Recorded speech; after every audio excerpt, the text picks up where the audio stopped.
Welcome to the podcast. The Aging Queen. Welcome to the podcast. Welcome to the podcast. And welcome back to the podcast, The Aging Queen. We have one of our regular guests, James from Columbus, Ohio. Hello. Hey, hey James, how are Good. you? How are you? Good. Thanks for joining us. Today we have a very cool topic to discuss. Being gay in the workplace, LGBT rights, coming out, discrimination, mm, everything to do with being gay in the workplace or being queer in the workplace.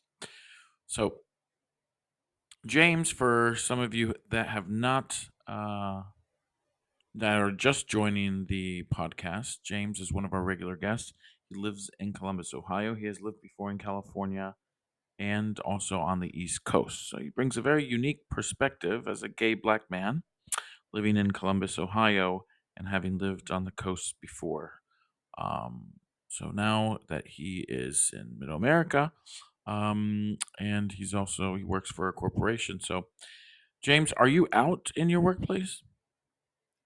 I wouldn't say that I'm out. So I just started a new job like 2 weeks ago. So obviously no one really knows me. So it hasn't, I mean, it's not a subject that normally just comes up in random conversation, like, oh, by the way, are you gay? Like most people are just kind of like, who is this guy who's now working with us? I mean, I feel like Right, that's really more of a conversation for once you really get to know people. Um, right. so my current job, no, I not it's not I wouldn't say that I'm not out. I haven't got to the point where it's It's too yeah, soon. it's too soon. Yeah, Right. yeah. And how about have you ever experienced any awkwardness or discrimination in the workplace previously? Not related. You don't have to name any names, but just in Yeah, I was general. like not related to being gay. I actually most of my Mhm. um so it's actually really interesting because first off, like when you were talking about like all the places I've lived, I mean, it's a list. I mean, essentially starting off in California, then Virginia, North Carolina, uh, California again, and then we met in DC when I lived there, and now I'm in Columbus, Ohio. Um, and so I have experienced sort of like different levels of being out in the workplace for sure.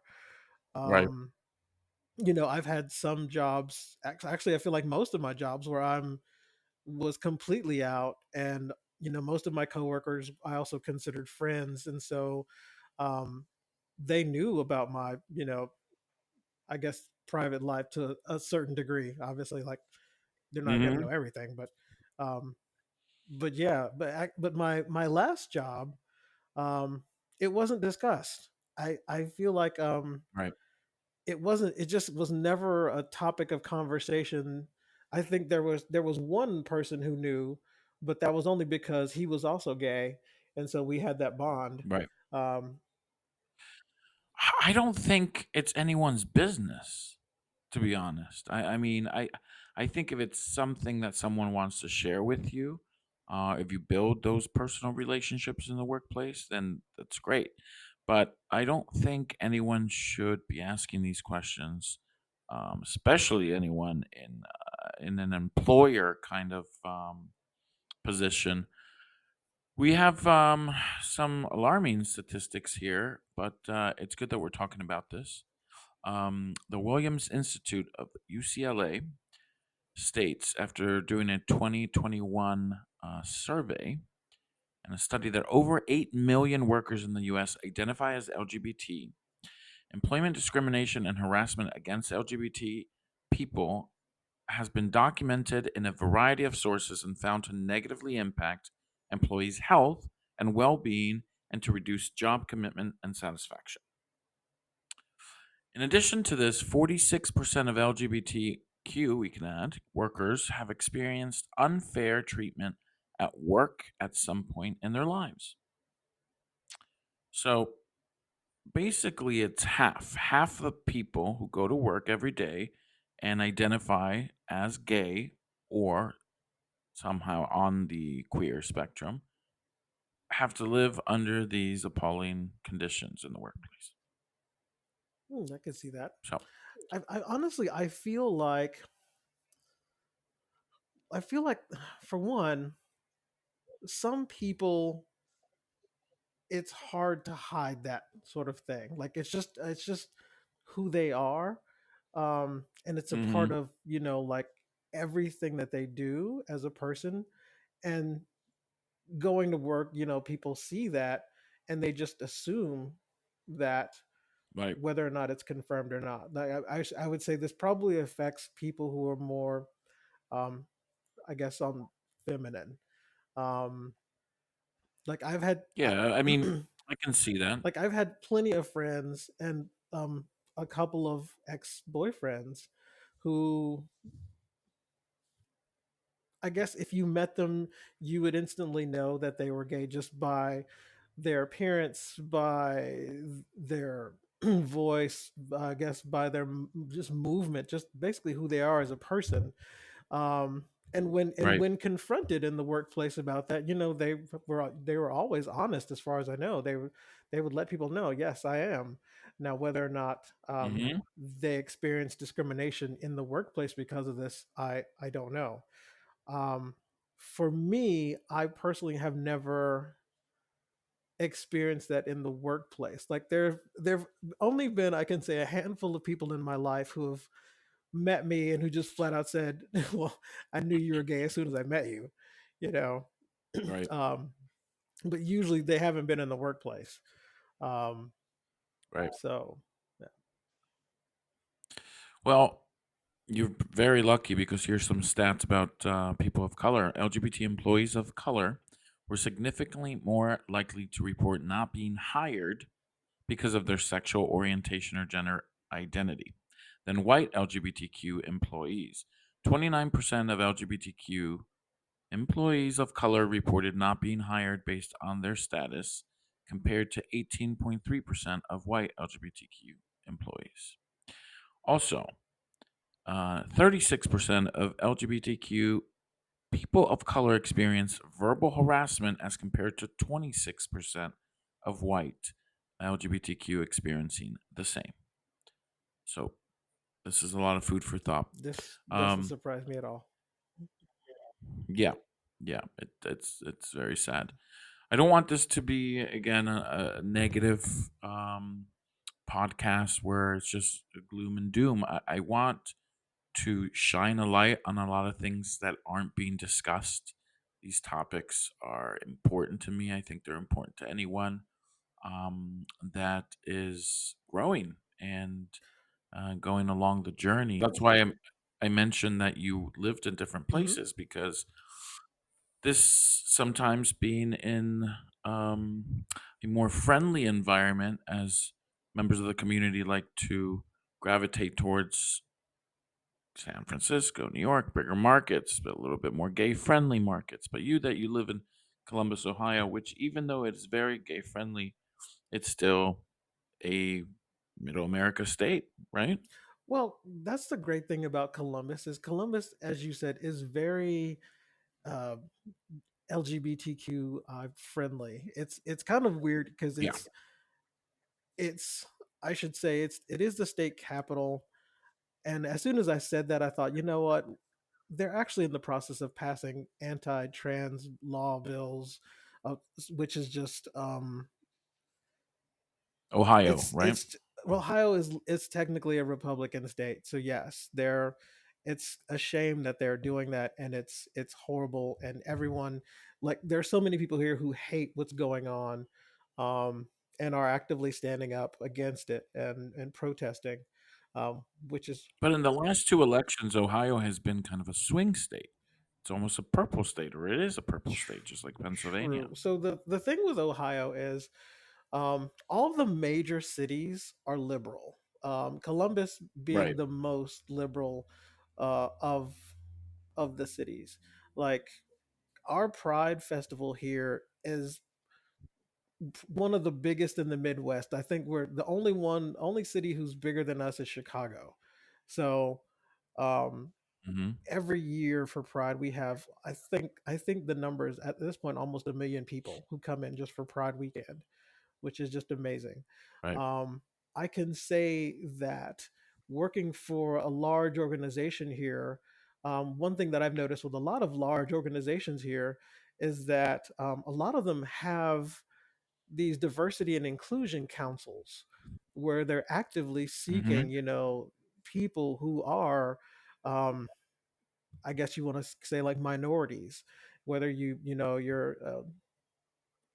LGBTQ or whether you're black or white or just or anything I guess non-white, or any Right. sort of type of minority they can create like a group for diversity and inclusion, and those groups are helping to sort of like make their organizations better. And then on top of that, those groups Mhm. also tend to um, march in the pride parade. Like I remember like Right. my ex-boyfriend actually helped me get my first the job at the one company where I used to work here, and he helped start the basically the gay group for that company. So it was at one point in time it was like Mhm. 5 people, and the goal of the 5 people was they wanted to march in the Pride Parade here in Columbus. And so Mhm. um, I joined that group, and we worked at it and worked at it, and eventually, our company leadership they saw the value in us actually marching in that parade. So the first time we marched in that parade, we Right. let people know, hey, we're going to do this. We didn't have we had some people, but it wasn't huge. The Right. last time I marched in that parade, which was a few years ago, we had over 400 people from my company that were, I mean, obviously a good portion were a part of the GLBTQ community. Others were allies. Right. Um, Yeah. and it was just great. Like it's just a great, That's it's great. just such a fantastic thing. And at that time, of course, um, yes, I was most certainly out at that company. you know. And companies that I've worked for, most of them have been very Mhm. friendly, and but again, it's there's um there's some statistics that basically most of the discrimination happens through religious because of religious purposes. 57% of LGBTQ employees reported that unfair treatment was motivated by religious beliefs. And then, have you ever heard of the Supreme Court case Bostick versus Clayton County of Georgia, No. June 15th, 2020? Well, I'll read you a little bit about it. It's very, very, very short, but it's very important because it has a lot to do with the civil rights for the LGBTQ workers here in the United States. In Bostick versus Clayton County, Georgia, the Supreme Court held that firing individuals because of their sexual orientation or transgender status violates Title VII's prohibition on discrimination because of sex. The court reached its holding by focusing on the plain text of Title VII. As the court explained, discrimination based on homosexuality or transgender status necessarily entails discrimination based on sex. The first cannot happen without the second. For example, if an employer fires an employee because she is a woman who is married to a woman, but would not do the same to a man married to a woman, the employer is taking an action because of the employee's sex, because the action would not have taken place but the employee being a woman. Similarly, if an employer fires an employee because that person was identified as male at birth but uses feminine pronouns and identifies as a female, the employer is taking action against the individual because of sex, since the action would not have been taken but for the fact that the employee was originally identified as male. Lastly, the court also noted that its decision did not address various religious liberty issues, such as the First Amendment Religious Freedom Restoration Act and exemptions Title VII provides for religious employers. So there is still a little bit of caveat with this that because of religious um, reasons an employer may be able to discriminate. Well, I was gonna say I know that here one of the job that I worked for where we got to march in the Pride Parade. One of the reasons why this was such a big deal was because our organization was owned by a church, and so Hmm. we had to reach out to executive leadership because and some of the executive leadership were actual like people of the church. And we had Clergy? I think there might have been one clergy person, in which case we had to make the point of why this would be good for us to do. And in the end, Right. luckily they agreed with us, which was fantastic. um, but at the same time I realize, of course, not not everyone is so fortunate. Like here in Columbus, we have a lot of organizations where if you thought of them, you would automatically assume that there's got to be plenty of LGBTQ people working for them because um, Yeah. we have some very well known national brands that are headquartered here in Columbus. um, That's great. yeah, so um, and there are plenty of LGBTQ people working for them. And during Pride, they a lot of them come out and march in Pride, which is why the Pride Parade lasts for like 4 hours. Yeah. um, Yeah. but yeah, that's The good thing statistically is that 9% of LGBTQ employees experienced discrimination in the last year. The trend is actually going down. So, um, you would think it would be much more recently, but it's actually much less, 9% I only. So, honestly I think. I feel Mhm. like tolerance and acceptance has gone up quite a bit. I mean, Yes, obviously, it's getting better. yes, like from when I was a kid, it's amazing now compared to when I was a kid, you know. Oh, yeah. But and I feel like as more people are just used to the idea and I guess are used to just us as a group, that acceptance is just going to go up even more to the point where I agree with you, but I think it's a different type of discrimination that's going on. These micro um, discriminatory acts, or language that people use that they don't even know. There are biases that they don't even know they have. For instance, 2/3 of LGBTQ employees reported that they have heard negative comments, slurs, or jokes about gay or queer folk at work. hmm Many of course. LGBTQ people reported being called or hearing words like the F hmm word, queer, sissy, tranny, and DYKE mm, in the yep. workplace. This is what's going on. Is it may not be so blatant in your face. They may not be able to say like they did 50 years ago that they're not going to hire you because you're homosexual. Right. But they are still using these words and saying things like, "Oh, don't be a sissy," you know, and especially in the workplace, this is completely out of place and should not happen.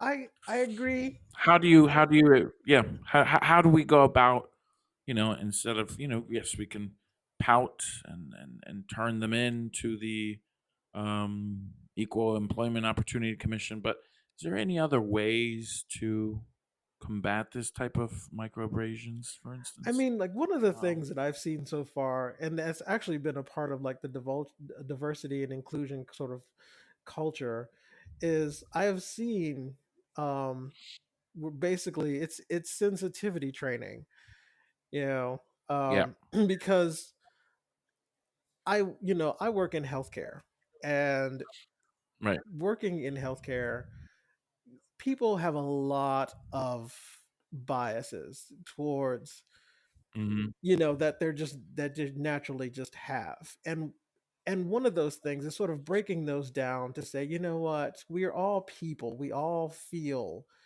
and we all have our needs, and just sort of like Right. showing people, like that's really not acceptable, to say these slurs anymore. Creating boundaries. Right, Yeah, exactly, speaking up. exactly. So, And hopefully that you're not reprimanded for speaking up, right. And now I can say, like, from having meetings, from being in meetings like this with other people, like, I will never forget when I was in a meeting and I described myself as queer. And Right. later on, someone who was much higher up on the food chain than me came up to me, and they told me, they were like, I was really uncomfortable when you used that word because growing up, and she said, for most of my life, Yes. that word Mhm. has had such a negative Negative connotation. Yes, connotations, yeah. exactly. Um, and she said it was, I'm still warming up to yeah, it, I'm still warming up to it. yeah, and a lot of people are, but at the same time, I feel like it's sort of like it's how it's used. You know, Right. it's like, And who and who uses it uses it, too, I guess. exactly.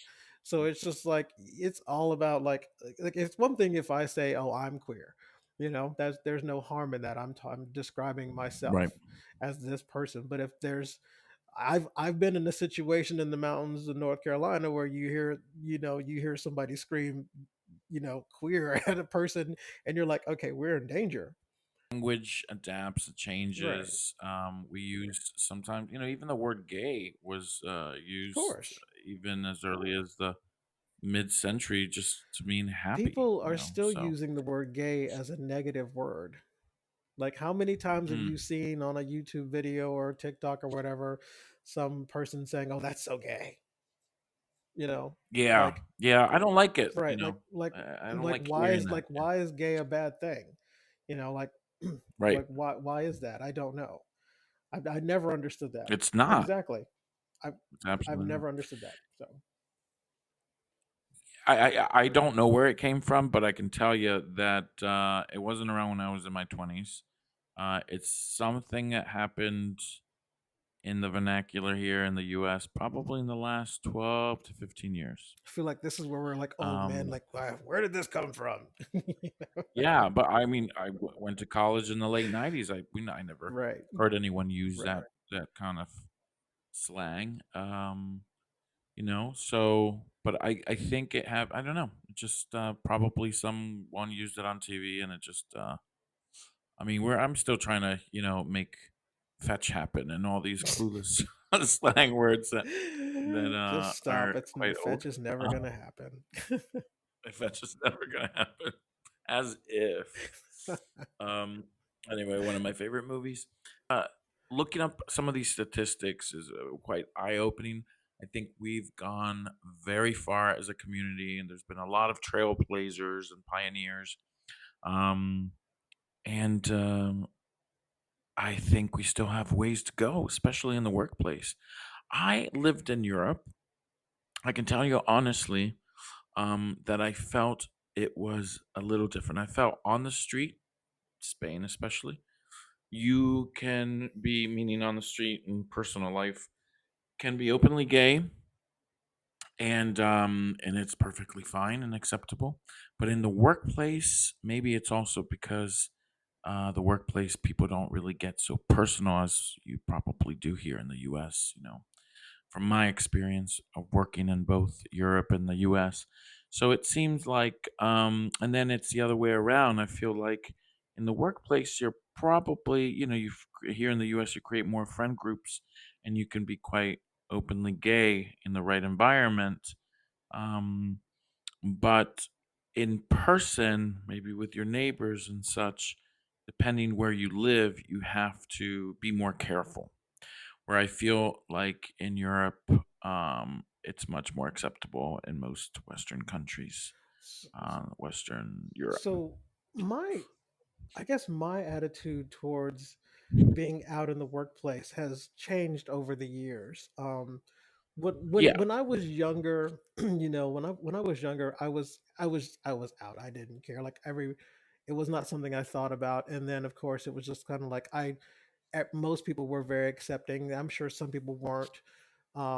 But as I've gotten older, and like right now where I am is I'm more, when I think of work, I I think of, you know what, I'm here to do a job, and Uh you huh. pay me for that job, and other than that, that's it.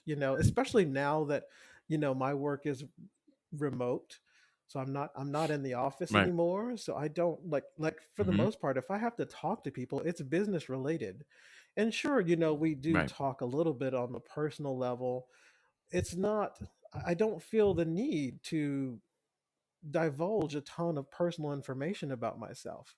I Right. mean, and it's not a matter of like I don't want to know my coworkers. I do. I would definitely want to know my coworkers, and I want them to know me. But at the same time, Hmm. my I guess my sexual preference is kind of like, what does that matter? Hmm. Now it's different if I'm dating somebody and then I would say, oh, you know what, I'm invited to this work event, and I'm gonna bring my boyfriend. That's different, Right. but or a husband or something like that. Um, but if it's not anything like that, then why do they need to know? Yeah, they don't. Right. I think, I don't feel entire companies or institutions nowadays are discriminatory specifically towards a person, but your boss may be a bad apple. True. That vice president that that's blocking your, your next raise or next promotion is. So sometimes it's much or personal. Hmm. And those people represent the companies. That's why it's so important to hire the right people. So I'd say if you are facing any type of discrimination in the workplace, please talk to someone at the higher ups that are much more open and much more responsible, to be honest, Definitely, I because would I would say like um, if your company has any sort of diversity and inclusion people, talk to them. yes. A lot of, like I said, a lot of companies have those people who are there just for those reasons. Just to Uh huh. explain, I feel like I feel like I'm being discriminated against, and they can look into that for sure. Yes.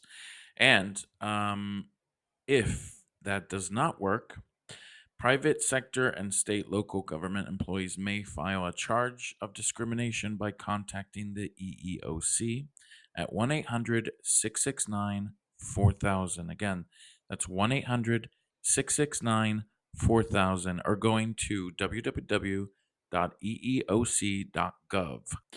So please, if it gets really bad, for your own mental health and for your own security, and safety, contact the EEOC and file a complaint.